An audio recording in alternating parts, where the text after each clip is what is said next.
Shalom, Ibu Bapa, saudara-saudara persekutuan jemaat yang dikasihi dan diberkati oleh Tuhan kita, Yesus Kristus. Hari ini kita akan mendengarkan perenungan firman Tuhan yang akan disampaikan oleh seorang hamba Tuhan.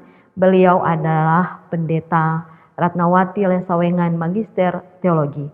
Beliau adalah pendeta Gemi yang selama ini menjadi tenaga utusan gereja pada Persekutuan Perempuan Berpendidikan Teologi di Indonesia, menjadi salah satu pengurus pusatnya. Dan kali ini beliau akan menyampaikan firman Tuhan bagi kita sekalian. Selamat mendengarkan, Tuhan memberkati.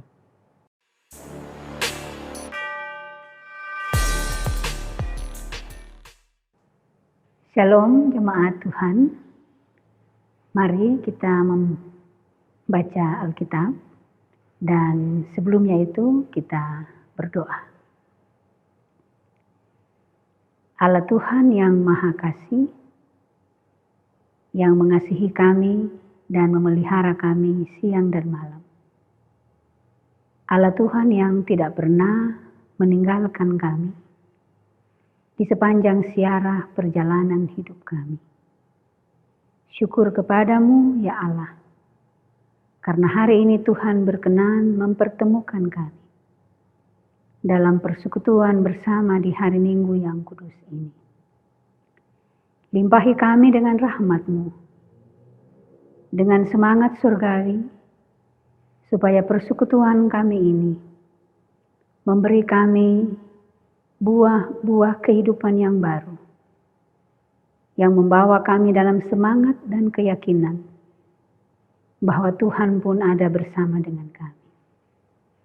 Berkenanlah Engkau menyapa kami dengan firman-Mu, agar kami beroleh semangat, beroleh kekuatan baru, beroleh cara pandang baru untuk bagaimana kami hidup selanjutnya.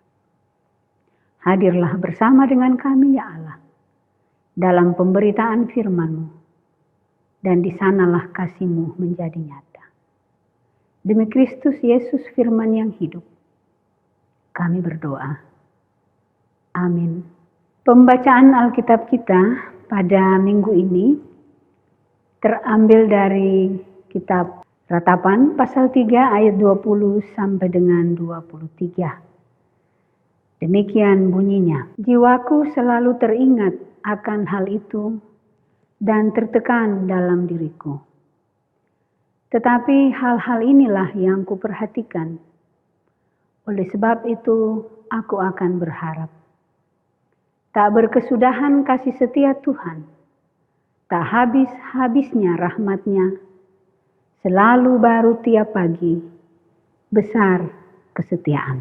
Saudara-saudara jemaat yang dikasihi dalam Tuhan Yesus Kristus, ada satu hal yang tidak boleh mati dalam diri manusia, yaitu pengharapan. Orang dalam sepanjang sejarah hidupnya tentu memiliki pengharapan, ekspektasi, dan cita-cita masa depan. Pengharapan yang dimaksudkan di sini bukanlah pengharapan untuk sesuatu yang negatif, tetapi pengharapan yang positif. Sesuatu yang optimis, bukan bernada pesimis. Sesuatu yang mendorong kita untuk menjadi pemberani, bukan menjadi pengecut. Banyak kisah kehidupan orang-orang sukses di dunia ini dalam sejarahnya telah membuktikan bahwa bagaimana seseorang yang memiliki pengharapan yang baik, memiliki pengharapan yang positif akan masa depan, dia berhasil dalam hidupnya. Saya kasih contoh. Misalnya Nelson Mandela. Seorang pejuang dari Afrika Selatan dan kemudian menjadi presiden Afrika Selatan. Dia berusaha membawa bangsanya keluar dari sebuah situasi yang sangat sulit ketika mereka ditindas oleh bangsa kulit putih beratus-ratus tahun lamanya. Nelson Mandela mengajak bangsanya untuk keluar dari penindasan itu dan memandang kehidupan mereka di masa depan untuk sesuatu yang baru. Dan apa yang terjadi, saudara-saudaraku? Sekarang semua mata menuju ke Afrika Selatan ketika orang bicara tentang perdamaian dunia. Mereka menjadi satu bangsa yang layak diteladani karena berhasil keluar dari situasi yang sulit itu. Seorang penyanyi terkenal yang selalu menggunakan kacamata hitam, pasti ada saudara-saudara yang kenal, namanya Stevie Wonder. Sangat spektakuler. Mengalami kebutaan sejak dia masih kecil. Dan di tengah-tengah keterbatasannya dia berjuang terus untuk memiliki sebuah kehidupan yang baik, sebuah kehidupan yang layak, sebuah kehidupan yang bermartabat dalam segala keterbatasannya. Dan dia berhasil membuktikannya ketika dia menjadi seorang penyanyi terkenal di panggung dunia. Mungkin ada di antara kita, saudara-saudaraku yang hari ini beribadah bersama secara online ini, tapi kita mungkin tidak setenar atau sepopuler mereka. Dan kita pun pernah berhasil melewati sebuah situasi dan sampai sekarang kita bisa berhasil karena kita pun memiliki pengharapan yang positif. Saudara-saudaraku yang dikasihi Tuhan, Yeremia ketika menulis surat ratapan ini berada dalam situasi yang penuh dengan penderitaan. Karena sebagai penulis kitab ini, Yeremia juga adalah seorang penyaksi dari peristiwa besar yang dialami oleh bangsa Yehuda. Ketika mereka mengalami sebuah penghancuran besar-besaran. Banyak penduduk dibantai. Bait suci Allah pun dihancurkan. Dan bagi Yeremia, disinilah puncak kemarahan Tuhan atas kehidupan manusia yang tidak lagi sejalan dengan kehendak Tuhan. Dan seluruh kesedihan Yeremia terhadap situasi ini dituangkan dalam kitab yang disebut dengan ratapan ini. Dalam Kamus Besar Bahasa Indonesia, kata ratapan ini berasal dari kata ratap atau meratap yang berarti menangis, disertai ucapan yang menyedihkan, mengeluh, dengan menangis, menjerit, dan sebagainya. Kalau kita orang Tobelo biasa bilang itu badodora. Menangis sambil meratap. Meski demikian, saudara-saudaraku, bagi Yeremia, ratapan atas penderitaan itu tidak bisa diromantisir. Tidak bisa dianggap sebagai sesuatu yang harus dilakukan terus-menerus. Dibesar-besarkan, apalagi dijadikan alasan sebagai pembenaran. Artinya begini, bahwa kalau konsep penderitaan itu tidak bisa membawa kita pada sebuah suasana baru, maka dia bukanlah sesuatu yang memberi makna. Yeremia mengatakan bahwa jiwaku selalu teringat akan hal itu dan tertekan dalam diriku. Tetapi hal-hal inilah yang aku perhatikan, oleh sebab itu aku berharap. Yeremia mau mengajar kita di sini untuk melihat bahwa memang penderitaan perlu diingat. Bahkan bisa membuat kita tertekan ketika kita mengingat penderitaan itu.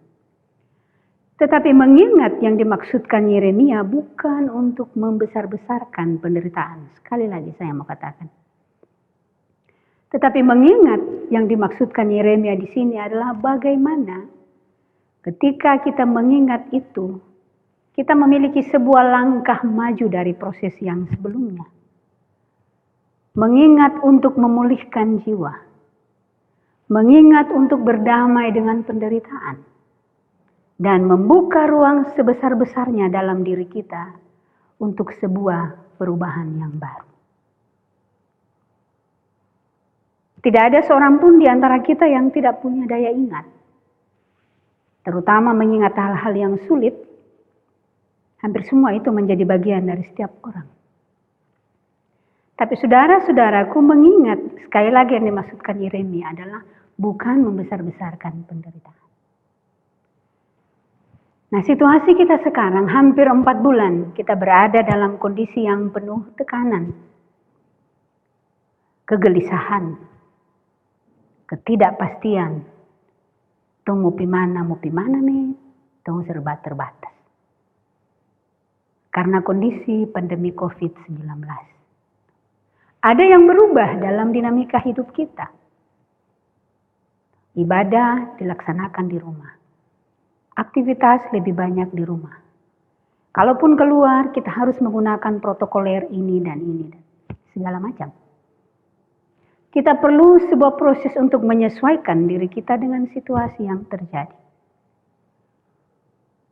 Sekarang kita memasuki situasi yang sesudah masa pandemik. Orang bilang itu sekarang masuk di new normal. Sebuah situasi baru sesudah masa pandemik yang meskipun belum selesai, tapi kehidupan kita manusia sedang terus berjalan. Apakah kita akan tinggal diam dalam pandemik itu? Tentu tidak. Pertanyaannya adalah, saudara-saudaraku, apakah ada hal baru yang bergeser dalam diri kita setelah 4 bulan kita mengalami situasi ini? Ya, mungkin hal baru adalah kewajiban menjaga kesehatan yang menjadi lebih utama. Cuci tangan, pakai masker, menjaga jarak, lalu kemudian menghindari kerumunan orang banyak. Secara biologis, secara tubuh kita akan menyesuaikan seperti itu. Pertanyaan saya adalah bagaimana dengan spiritualitas kekristenan kita? Apakah ada hal yang baru? Apakah ada yang berubah dalam diri kita sesudah proses ini? Atau jangan-jangan kita hanya menganggap bahwa ya sudahlah, mungkin ini dunia pemau. Atau barangkali ini sudah biar Tuhan urusan. Kita orang begini-begini saja. Tidak, saudara-saudaraku. Sebuah revolusi yang radikal dalam hidup itu selalu menuntut perubahan yang radikal pula. Artinya ketika ada sesuatu yang keras terjadi dalam diri kita, maka kita pun harus mengolah diri kita. Harus mengajar diri kita. Itu juga mengambil sebuah makna dan perubahan dari situasi itu. Kasih setia Tuhan itu selalu baru tiap pagi. Bagaimana mungkin hidup kita masih hidup yang lama? Kalau Tuhan itu baru setiap pagi, kasih setia Tuhan itu selalu baru setiap pagi, maka artinya bahwa hidup kita juga harus baru setiap hari. Kasih setia Tuhan yang selalu baru tiap pagi itu bukan sesuatu yang gratis turun dari langit. Bukan sesuatu yang datang begitu saja tanpa usaha dan kerja keras. Berkat Tuhan itu akan datang seiring dengan kerja keras kita. Seiring dengan kemauan kita. Seiring dengan niat kita yang baik. Karena kalau kita hidup dalam situasi yang tidak pernah kita rasakan bahwa ini akan membawa kita pada sebuah perubahan, maka kita tentu juga tidak akan menikmati sesuatu yang istimewa dalam hidup. Karena yang dikasih keluar biasa-biasa, ya yang diterima juga biasa-biasa. Masa pandemik ini akan terus ada, entah sampai kapan. Dan hidup kita pun akan terus berjalan. Apakah kita masih akan terus bertahan dalam pola hidup yang lama? Ataukah kita sudah mulai memikirkan, sepertinya ada sesuatu. Sebelum pandemi kita terbiasa beribadah berkumpul bersama. Setelah pandemi kita kemudian ada dalam situasi ibadah di rumah-rumah. Tidak lagi berkumpul dalam sebuah persekutuan yang besar. Kita merindukan suasana itu. Tapi refleksi iman kita tidak sebatas pada berkumpul dan beribadah. Ada sesuatu yang mau Tuhan lakukan. Ada sesuatu yang mau kita rubah dalam hidup kita. cara pandang kekristenan kita itu tidak bisa begitu-begitu saja. Dunia sedang berkontraksi dengan keras. Dunia sedang berubah dengan sangat keras. Dan jika kita tidak berada pada dinamika itu, kita pun tidak akan mendapatkan apa-apa di tengah-tengah perubahan ini. Ketika dunia berkontraksi, iman kita pun harus berkontraksi. Ketika dunia semakin keras mengguncang kita, kita pun harus semakin kuat hidup dan berjalan bersama Tuhan. Saya tidak akan mudah mengatakan bahwa kalaupun dunia ini semakin menantang kehidupan kita, ya kita masih punya Tuhan yang pengasih. Saya tidak akan mudah mengatakan sebuah teologi murahan seperti itu. Karena apapun yang terjadi, kehendak Tuhan itu harus berjalan seiring dengan kehendak kita. Niat kita harus terhubung langsung, terkoneksi dengan kehendak Tuhan. Bagaimana Tuhan tahu kita baik kalau kita tidak pernah berubah? Yang mau saya katakan adalah bahwa hidup yang Tuhan beri itu mahal. Mahal. Dan karena itu mari mengisi hidup kita dengan hal yang benar. Bukan semata-mata terlihat baik tapi manipulatif. Hiduplah sebagaimana adanya, sebagaimana yang dimau Tuhan. Kemudian jangan menyerah sesulit apapun keadaannya. Dalam kegersangan jiwa dan beratnya tekanan, berusahalah untuk tidak tergoda melakukan kekerasan, baik perkataan maupun tindakan. Carilah ketenangan jiwa dalam relasi yang benar dengan sesama. Di sekitar kita, atau dengan siapapun yang membuat kita bisa nyaman.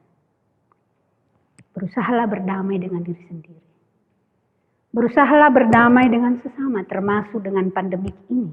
Sebab dalam berdamai dengan kondisi ini, berdamai dengan semua hal, kita bisa menemukan iman yang dibenarkan.